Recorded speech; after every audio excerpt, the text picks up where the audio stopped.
우리 그리스도인들이 믿는 하느님은 인격적인 하느님이시다라는 이야기인데요.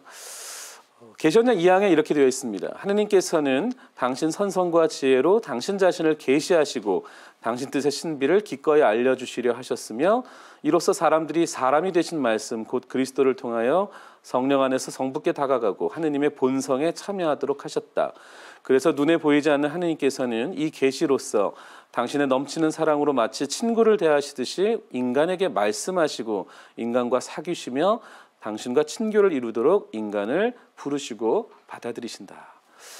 굉장히 중요한 거는요, 우리 역사 속에서 우리 그리스도인들이 체험한 하느님은 우리와 마치 우리가 친구를 대하듯이 서로 대화를 하시고 사귀기도 하시고 우리를 부르시고 받아들이시는 분이시라는 겁니다.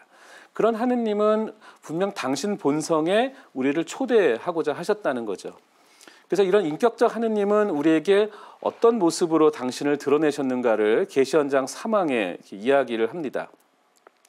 하느님께서는 말씀을 통하여 모든 것을 창조하시고 보존하시며 창조물을 통하여 당신에 관한 영원한 증거를 사람들에게 보여주시고 천상적 구원의 길을 터주시고자 하였을 뿐 아니라 원조들에게 처음부터 당신 자신을 드러내 보이셨다. 그들이 타락한 후에는 구속을 약속하시어 구원에 대한 희망을 일으켜 주셨고 선업에 항거하며 구원을 찾는 사람들에게 영원한 생명을 주시려고 끊임없이 인류를 돌보셨다. 우리가 성경을 보면 하느님께서 이 세상을 창조하실 때 말씀을 통해서 창조하시죠. 그리고 창조된 창조물은 하느님이 어떤 분이신지를 우리에게 보여주시는 하나의 표징들입니다. 그래서 우리는 하느님을 눈으로 볼 수 없지만 그분이 만들어주신 창조물을 통해서 하느님을 간접적으로 만나요. 그리고 그분은 분명히 이 세상에서 우리가 죽음과 죄로 멸망할 수밖에 없는 우리에게 영원한 하느님 본성을 가질 수 있도록 생명을 주십니다. 그래서 우리 인류의 역사 안에 우리에게 오셨다는 거죠. 그래서 하느님은 인격적으로 우리와 친교를 나누시지만 동시에 이 역사, 우리가 살고 있는 이 세상 속에 당신 자신을 드러내신다는 겁니다.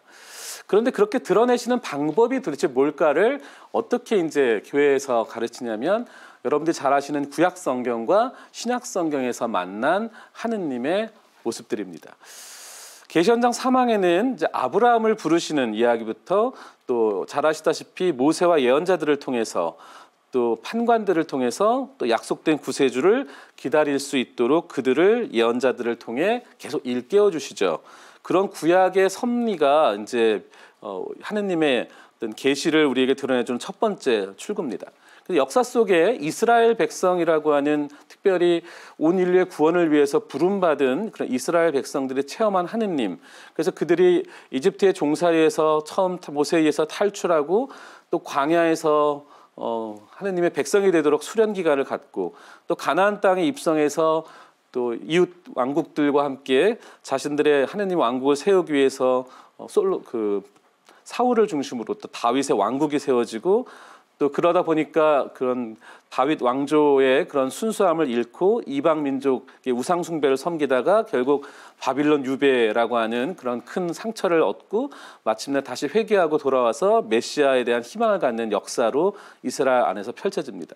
그래서 이러한 역사가 펼쳐지는 가운데 많은 성조들이 나타나고 해방과 자유, 계약과 계명, 또 약속의 성취와 죄와 징벌, 그리고 희망의 기다림을 예언자들을 통해서 이스라엘 백성들이 체험합니다.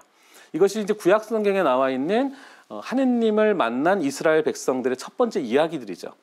그래서 구약 성경의 이런 이야기들이 이제 우리가 알고 있는 그리스도교 신앙의 모태입니다. 그러니까 유대인들이 만난 하느님에 대한 체험이 우리 그리스도인들에게도 중요한 하느님 체험의 중심이 되는데요.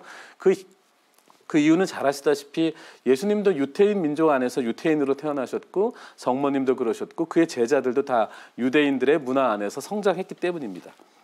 그래서 계시록 4장에서는 이제 그러한 하느님께서 이스라엘 백성을 위해서 준비한 이 계시의 역사가 어떻게 이제 예수 그리스도를 통해서 신약의 역사 안에서 전달되는지를 이야기합니다. 당연히 보이지 않는 하느님은 보일 수 있는 우리 역사 속의 인물인 나자렛 사람 예수를 통해서 우리에게 드러나셨고 또 그분을 통해서 드러난 하느님의 뜻은 우리에게 정말 너무나도 새롭고 또 우리가 가장 넘어설 수 없는 이 고통의 죽음을 넘어 하느님과 다시 하나가 될 수 있는 것을 지향하는 겁니다. 그래서 이러한 것들은 바로 예수 그리스도께서 하느님의 계시를 드러내주는 가장 완전한 표현이시자 또 그분이야말로 모든 인류의 역사를 완성시켜줄 보편적 구원의 절대 중재자다라는 그런 표현을 우리 교회가 쓰기 시작한 겁니다. 그래서 계시록 4장에는 이렇게 나와 있습니다. 하느님께서는 예언자들을 통하여 여러 번 여러 가지 모양으로 말씀하신 후 이 마지막 때에는 아드님을 통하여 우리에게 말씀하셨다. 왜냐하면 하느님께서는 영원한 말씀이신 당신 아드님을 파견하셨고 하느님의 아드님께서는 인간 가운데 사시며 인간에게 하느님의 내면을 알려주심으로 모든 인간을 비추셨기 때문이다. 그러므로 예수 그리스도께서는 혈육을 취하신 말씀이시며 인간들에게 파견되신 인간이시고 하느님의 말씀을 하시며 아버지께서 맡기신 구원의 임무를 완수하신 분이시다. 그래서 그분을 보는 이는 아버지를 보는 것이다. 이 계시현장 4장에는 그래서 저희가요 그 신약성경에서 제자들이 만났던 예수님 그리고 예수님 안에서 그분의 순환과 죽음과 부활을 보고 목격했던 많은 그리스도의 제자들이 그분을 우리의 메시아이자 구원자로 고백해온 그런 역사가 이 계시현장 4장에 아주 짧게 요약이 되어 있는 겁니다. 예수님은 우리에게 볼 수 있는 하느님, 그래서 말씀이 사람이 되어 우리 가운데 사신 분이시고 또 하느님 아드님으로 우리에게 파견되신 분이시고 우리의 구원을 위해서 우리와 함께 사신 분이죠. 그래서 필립보가 이제 아버지를 보여주십시오 했을 때 그 하셨던 유명한 말씀처럼 나를 보는 것이 곧 아버지를 보는 것이다. 그래서 하느님을 만나는 가장 위대한 길을 예수 그리스도를 통해서 우리가 만나게 된 거죠.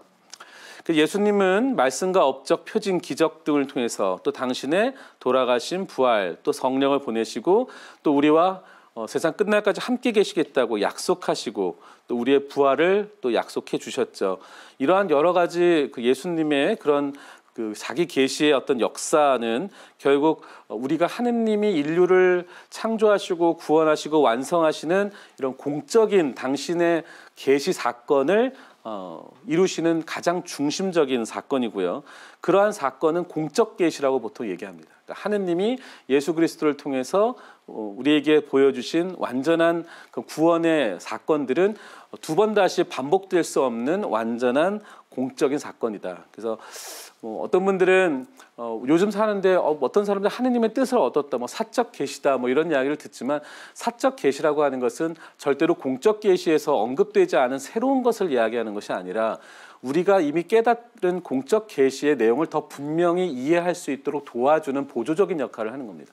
그래서 많은 경우 내가 하느님 뜻을 얻고 사적 계시를 얻었다라는 사람들이 교회의 공적인 가르침이나 교도권의 가르침과 어긋난 이야기들을 하면 그것은 분명히 올바른 교회의 가르침이 아니라는 것을 식별하는 기준이 되는 것이죠. 그래서 계시현장 5장에는 이런 하느님의 자기 계시를 이제 어떻게 우리가 수용해야 될 것인가를 이야기하는데요.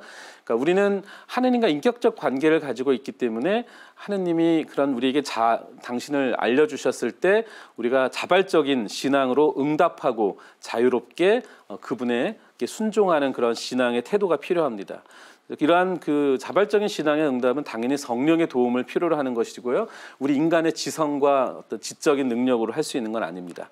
그리고 우리가 어느 믿는다라는 말을 쓸 때는 항상 내가 누구를 믿고 그 누구를 믿는다는 말은 그 믿음의 대상에 대한 인격적 신뢰를 이제 기초에 두는 거고요.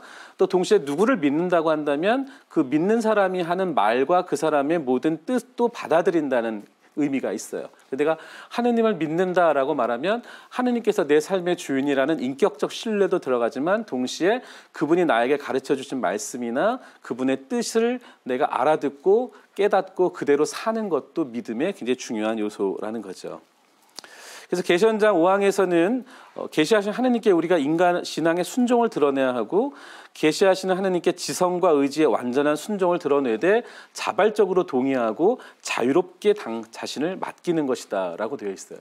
그러니까 신앙은 결코 어떤 강요에 의해서나 남의 어떤 의무감이나 책임에 의해서 이루어지는 게 아니고요. 하느님의 어떤 사랑스러운 초대에 우리가 자발적으로 순종하고 동의하는 것입니다. 그리고 그렇게 하기 위해서는 하느님의 도움의 은총이 필요하고 우리가 세례성사 때 받은 성령의 내적인 그런 도움도 필요하죠. 그래서 우리는 성령께서 우리가 하느님을 더 깊이 이해할 수 있도록 도와주시는 그런 보조자, 협조자라는 것을 우리는 잘 알고 있습니다. 그래서 이러한 것들은 계시현장 이제 1항에서부터 이제 5항까지 나오는 내용이고요. 이런 내용을 토대로 봤을 때 그리스도교가 계시 종교다라는 말을 쓰는 거는요. 짧게 요약하면 이런 겁니다. 인격적 하느님의 절대적 자유와 한량없는 자비의 종교이자 인간의 구원을 위하여 예수 그리스도를 통한 하느님의 자기 양여, 어려운 말이지만 자기를 비워서 우리에게 내어주시는 것이라는 뜻입니다. 그러니까 우리가 인격적으로 누군가를 사랑하면 그 사람에게 내 어떤 뭐 가지고 있는 어떤 물질적인 것을 넘겨주는 것만이 아니라 내 자신을 그 사람에게 내어줄 수 있는 것도 정말 큰 사랑이라고 얘기하죠. 친구를 위해 자기 목숨을 내는 것보다 더 큰 사랑은 없다는 것처럼 그처럼 하느님도 당신 자신을 우리에게 내어주시는 그런 놀라운 사랑의 표양을 당신 아들 예수 그리스도의 십자가의 죽음을 통해서 우리에게 자신을 내어주셨다는 겁니다. 그래서 우리는 하느님의 계시를 통해서 그분의 내어줌을 통해서 우리가 그걸 받아들임으로 하느님의 구원을 체험하는 종교라는 의미에서 계시 종교라는 말을 쓰는 겁니다.